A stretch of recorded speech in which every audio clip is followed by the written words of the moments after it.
Oke. Kemudian ini adalah contoh algoritma. Aduh, ngeblur ya. Oke. Ini adalah contoh algoritma dari bentuk contoh yang sudah Ibu upload di Google Classroom. Silahkan dibuka bentuk contohnya. Dan ini adalah Ibu akan menjelaskan dari contoh tersebut. Ini algoritmanya, sedangkan ini adalah notasi flowchartnya. Jadi penggambarannya seperti itu. Nah, simbol-simbol ini dari mana? Silakan kalian buka buku paketnya lagi halaman 6. Di situ ada banyak simbol-simbol flowchart yang digunakan untuk membuat sebuah notasi flowchart dari algoritmanya. Jadi urutan pertama yang dibuat adalah algoritmanya dulu, langkah-langkahnya. Lalu setelah itu notasi flowchartnya. Berarti secara detail ini adalah sebuah konsepnya gitu ya.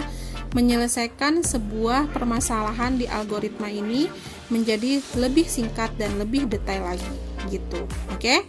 Kita bahas untuk contohnya. Contoh sederhana yang Ibu buat adalah perlukah membawa payung. Jadi permasalahannya di sini. Perlukah kita membawa payung gitu. Nah, permasalahan ini kita buat dalam sebuah algoritma. Yang pertama, kalau untuk kalimat itu kalian bisa membuat dengan kalimat kalian sendiri ya. Gitu. Yang pertama, apakah hujan? Kedua, jika tidak hujan, kamu tidak perlu bawa payung. Yang ketiga, jika hujan, segera cari payung. Yang keempat, ketika payung sudah ketemu, bawa payungnya. Dan yang kelima, jika payung tidak ketemu, pastikan apakah masih hujan, dan kemudian kembali ke poin 2 dan poin 3 gitu. Nah, dari algoritma ini, langkah-langkah ini kita buat dalam sebuah notasi flowchart agar lebih mudah dimengerti. Jadi gunanya flowchart itu ya, untuk bisa lebih mudah dimengerti. Nah, notasi flowchart menggunakan simbol-simbol flowchart, antara lain terminator. Ya, terminator ini selalu digunakan dalam membuat notasi flowchart. Terminator ini menandai sebuah awal, permulaan instruksi, dan akhir atau penyelesaian dari instruksi flowchart itu, gitu.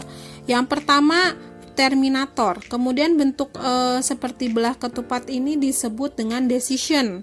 Decision ini berfungsi sebagai perbandingan, pernyataan, atau penyeleksian. Jadi kalau misalnya ada data yang harus diseleksi, dipilih, dibandingkan, ya, atau menyatakan, maka dia menggunakan simbol dari flowchart decision. Lalu yang ini adalah berbentuk persegi panjang, ini disebut dengan notasi proses gitu ya. Notasi proses ini digunakan untuk menuliskan operasi-operasi atau perintah-perintah pada input sehingga nantinya menuju ke output gitu. Oke. Nah, dalam sebuah notasi flowchart biasanya memang banyak menggunakan notasi proses ini. Oke. Lalu yang terakhir adalah garis alir. Garis alir ini berfungsi untuk menghubungkan setiap langkah dan menunjukkan kemana sih arah diagram itu berlalu atau berjalan maksudnya. Seperti itu ya.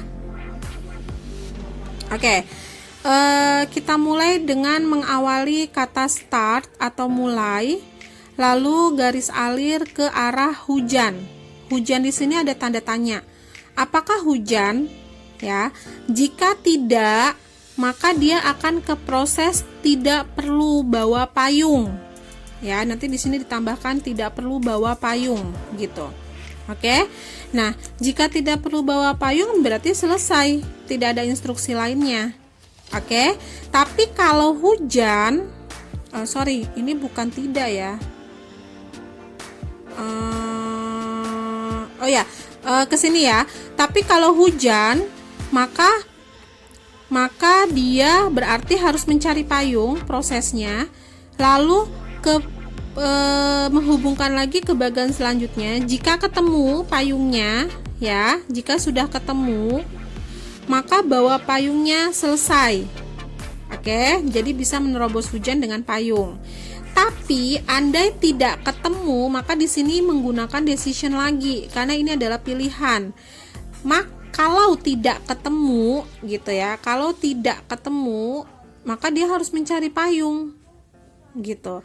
Atau kalian bisa tambahkan lagi di sini dengan proses meneduh atau berteduh gitu. Maka ketika berteduh dia langsung ke sini prosesnya selesai. Ke sini selesai. Oke? Ya, mudah-mudahan paham ya sampai sini ya. Ibu tidak bisa membuat terlalu panjang, tapi silahkan kalian kalau memang belum paham diulang lagi videonya, diulang lagi. Gitu ya. Jadi bukan ibu yang mengulang ya, kalian yang mengulang videonya. Mudah-mudahan sekali ini paham. Jadi yang dibuat pertama adalah algoritmanya dulu, baru yang kedua adalah notasi flowchartnya seperti ini. Oke? Selamat menyimak dan memahami materi hari ini. Terima kasih. Assalamualaikum warahmatullahi wabarakatuh.